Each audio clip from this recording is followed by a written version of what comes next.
লোকজন কম থাকার কারণে, উপস্থিত কম থাকার কারণে আমরা থ্রেট পাচ্ছি, আমাদেরকে মেরে ফেলার হুমকি পর্যন্ত দিতেছে।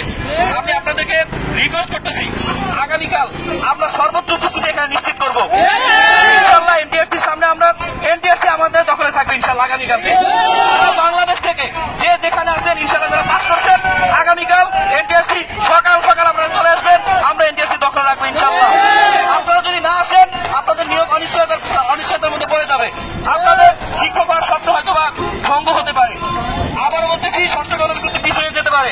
তাই আমরা বলতেছি আজকে গতকালকে হঠাৎ কর্মসূচি ঘোষণা করার কারণে আমাদের উপস্থিতি আজকে খুবই কম, আর যেটা আমরা আশা করছিলাম। হয়তো তেমন একটা উপস্থিতি হয় নাই, তারপর যারা আসছেন তাদেরকে ধন্যবাদ দেখিয়ে বলতেছি আগামীকাল আপনারা যে যেখান থেকে আসেন পারেন অবশ্যই আগামীকাল ঢাকাতে চলে আসবেন এবং এনটিআরসিতে বলা যেন না লাগে সকাল সকাল এখানে এসে আপনাদের দখলে রাখবেন।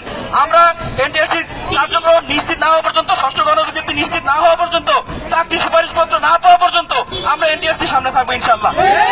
আপনারা অবশ্যই বলতেছি, হ্যাঁ আমরা ইনশাল্লাহ আমরা নতুন করে কমিটি ঘোষণা করে জানিয়ে দেবো, সারা বাংলাদেশের প্রতিটি জেলা থেকে 10 জন করে আমরা নিয়ে নতুন কমিটি ঘোষণা করবো।